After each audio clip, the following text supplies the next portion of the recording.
안녕하세요. 저는 올해 55살 가까이 된 여자이고 이제 할머니가 되어갑니다.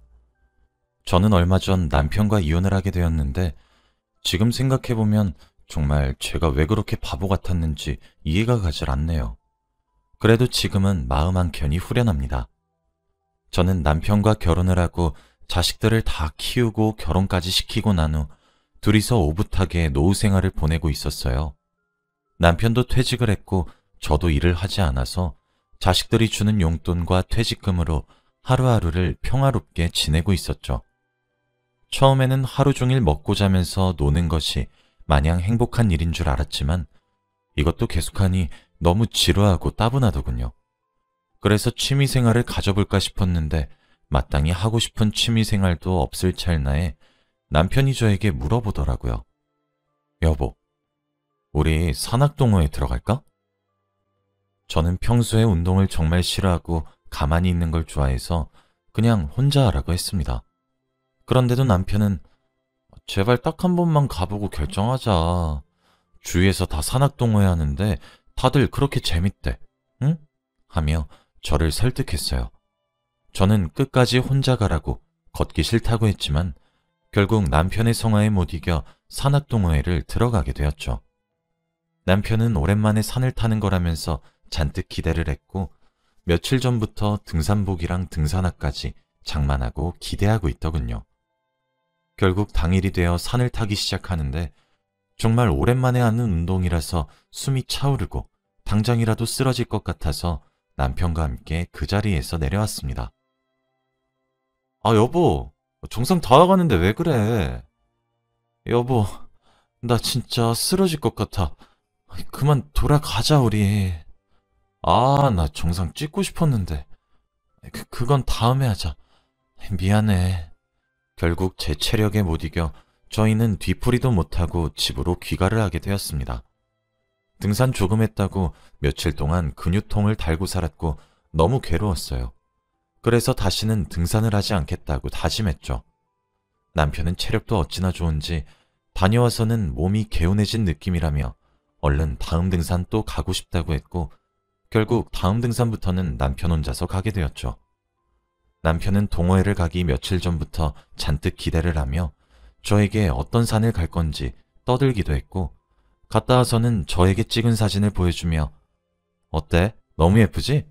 같이 가면 너무 좋았을 텐데 라고 저를 위하는 말을 항상 해주어서 저는 고마웠어요. 그래도 저는 등산이 너무 싫었기 때문에 갈 생각은 전혀 없었지만요. 아무튼 남편은 등산을 가기 며칠 전부터 잔뜩 기대를 하며 무엇을 입고 간식은 뭘 싸갈지 행복한 고민을 했어요. 그렇게 남편의 옷장엔 등산복도 하나 둘씩 늘어났습니다. 그런데 등산이 잦아질수록 동호회 사람들이랑 친해졌는지 집에 늦게 들어오고 연락도 잘 안 되고 항상 술이 잔뜩 취해서 집에 들어오는 게 아니겠어요? 그리고 무엇보다 항상 사우나를 들려서 몸을 씻고 집에 들어와서 몸에서는 항상 목욕 냄새가 진동을 했죠. 남편이 집에 오자마자 왜 늦었고 왜 연락을 안 받냐고 물어도 등산하느라 휴대폰을 볼 여력이 없었다고 대답했고 왜 씻고 들어오냐고 물어도 땀 냄새 때문에 어쩔 수 없었다고 핑계만 늘어놓고는 자기 피곤하다며 곧장 침대로 가서 눕더군요. 남편의 바뀐 모습이 속상하고 서운하긴 했지만 그래도 취미생활을 가진 모습을 보고 다행이라고 생각하려고 했습니다. 그런데 원래 동호회를 많이 가야 일주일에 한 번 가던 남편이 요즘 들어 일주일에 3번 혹은 4번을 나가는 것이 아니겠어요? 나이도 먹을 대로 먹은 양반이 그렇게 집을 자주 나가서 산을 탄다는 게 도저히 믿기지 않았지만 남편의 몸이 예전과는 다르게 단단해졌다는 것을 느꼈기 때문에 등산을 하러 가는 것을 말릴 수는 없었죠. 마음 한켠에는 남편이 밖에서 무엇을 하고 다니는지 의심이 들었지만 그래도 함부로 추측하려고 하지 않았습니다. 원래 이 나이 때의 부부들은 다 알면서도 모른 척하고 지내는 것이라고 주위 사람들에게 배웠거든요. 그래서 잦은 동호회에 저는 아무 말도 하지 않았습니다. 그런데 하루는 갑자기 남편이 여보, 나 동호회 사람들이랑 1박 2일로 강원도에 놀러 가기로 했어 라고 하길래 저는 무조건 안 된다고 했어요. 그 동호회는 유부녀 유부남들의 성지이고 그 모임을 보내주는 아내와 남편은 없을 거라면서 오만 화를 다 냈더니 아니 이거 하나 이해 못 해줘? 여보, 나 의심하는 거야 지금? 그냥 동호회 사람들이야. 나랑 이야기도 잘 통하고 마치 어릴 적부터 봐온 사람들처럼 그냥 만나면 등산 얘기밖에 안 한다니까? 그래도 안 돼. 여보, 내가 다른 건 다 이해해도 다른 여자들이랑 1박 2일은 절대 허락 못 해주겠다. 그럼 여자 없으면 가능해?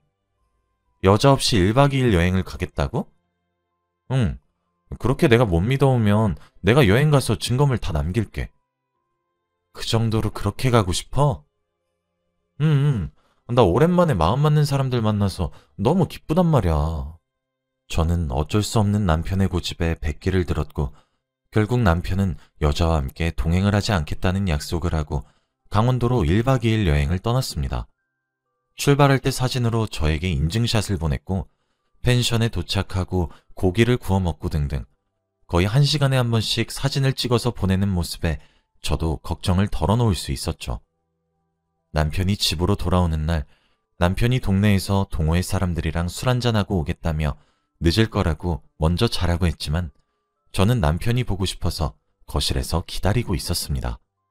그런데 새벽 2시가 되어서 들어온 남편은 술 냄새는 전혀 안 났고 오히려 비누 냄새가 잔뜩 배어서 들어왔죠. 그런데 남편은 집에 들어와서 제가 잠을 자지 않고 거실에서 기다리고 있는 모습에 놀랐는지 여보, 안 잤어? 아니, 난 자는 줄 알고. 여보, 이거 무슨 냄새야? 왜 씻고 들어와? 뭘 씻고 들어와. 그냥 여보 기분 탓일 거야. 라며 말을 돌렸고 나 너무 피곤해서 빨리 자야겠어. 라며 방으로 황급히 들어가 버렸죠.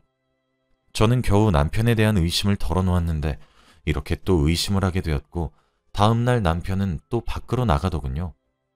저는 제 가장 친한 친구인 미숙이를 저희 집으로 불러 오랜만에 차도 마시면서 이야기를 나누었죠.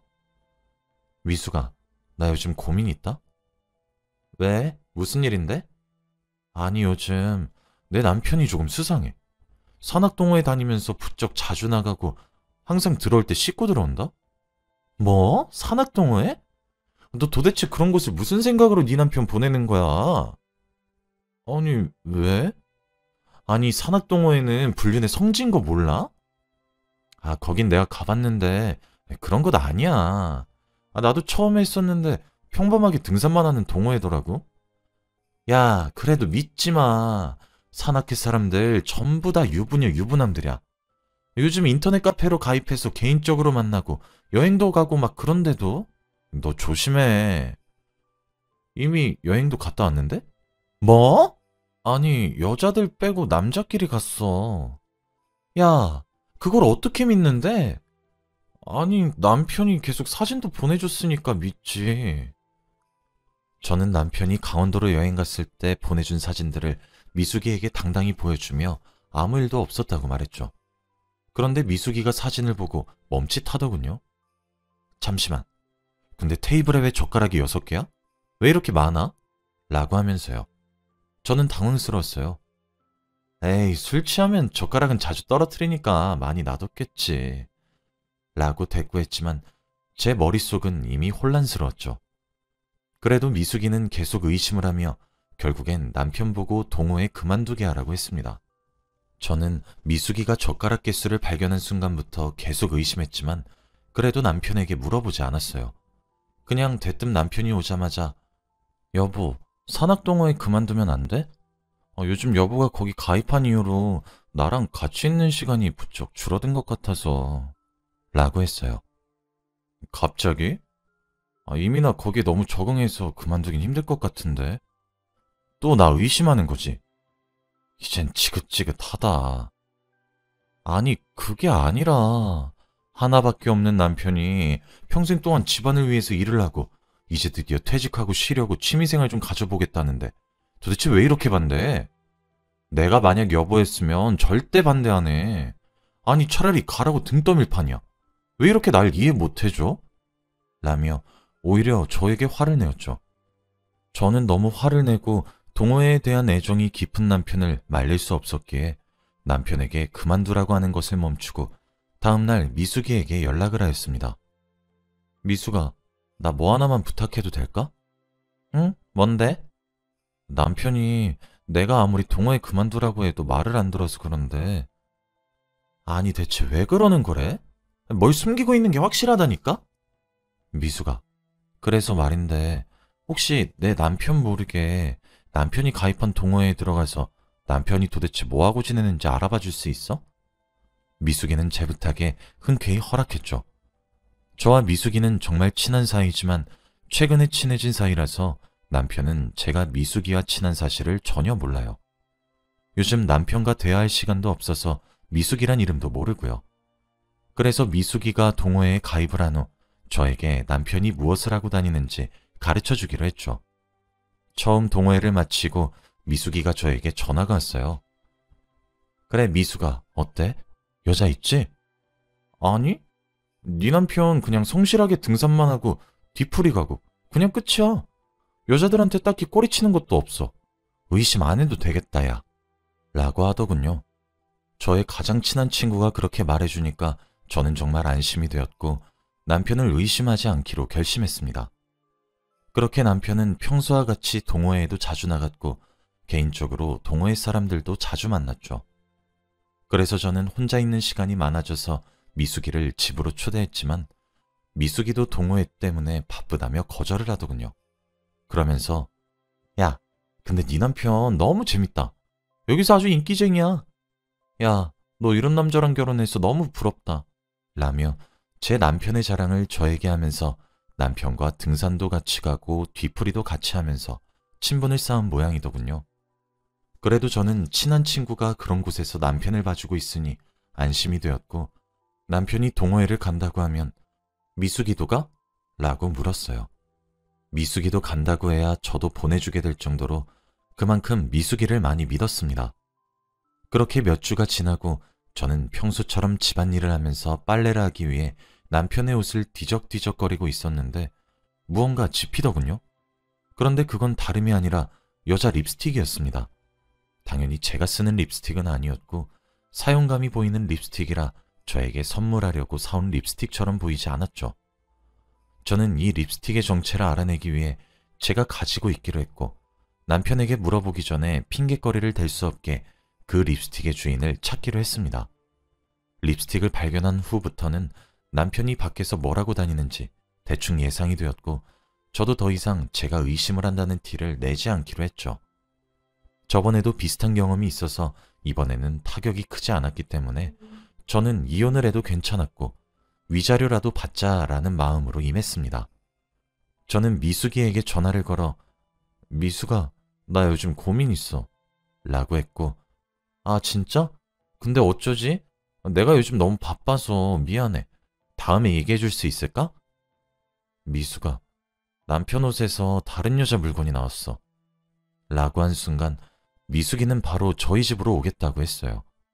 그런데 저희 집 현관문을 열고 들어오자마자 미숙이는 제게 갑자기 야, 나 립스틱 잃어버렸는데 어쩌지? 그거 비싼 건데 라며 저에게 말을 하는 게 아니겠어요? 그래서 저는 그래?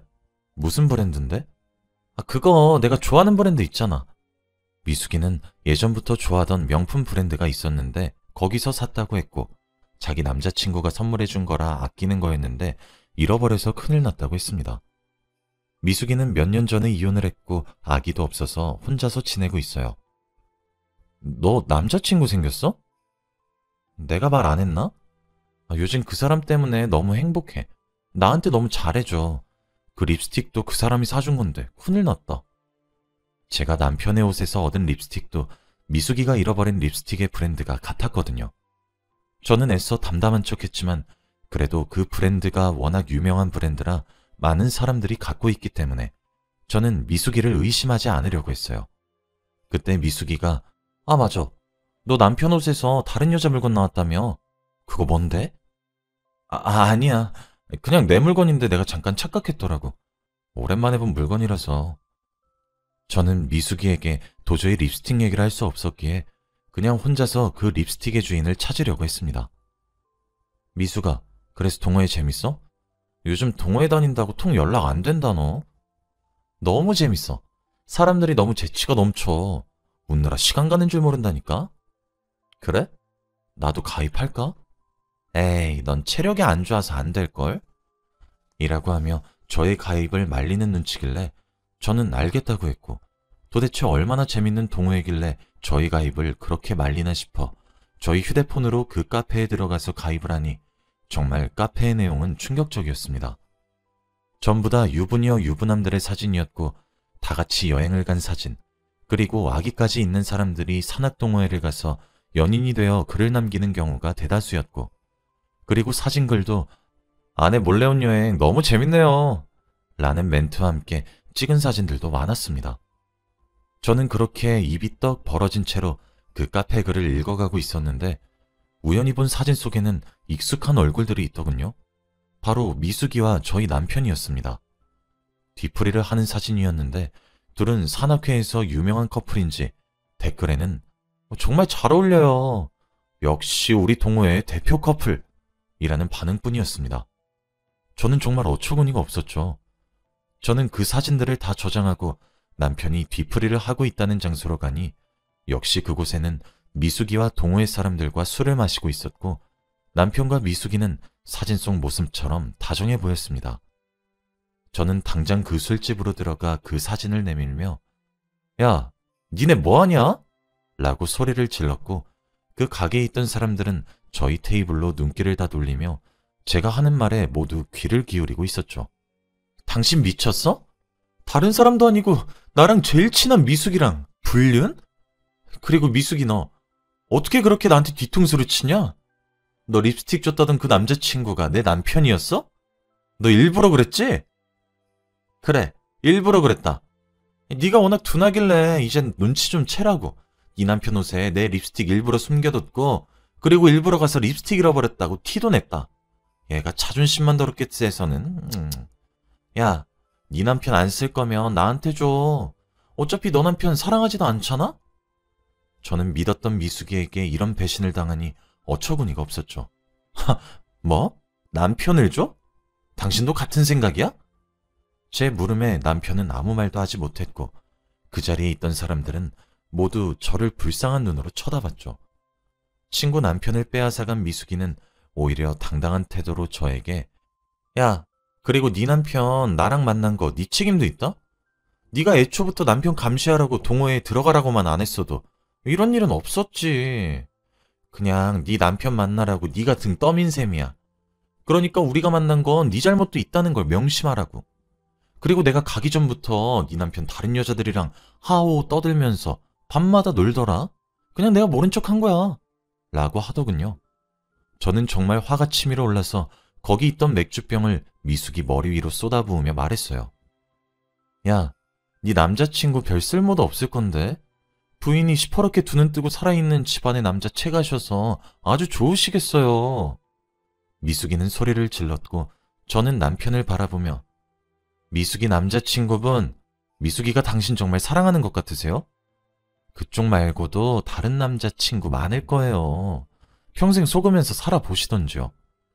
자기 아내도 그렇게 속이면서 살아오셨는데 그리고 너희들 절대 내가 용서 안 해. 평생 돈 갚으면서 살아봐라.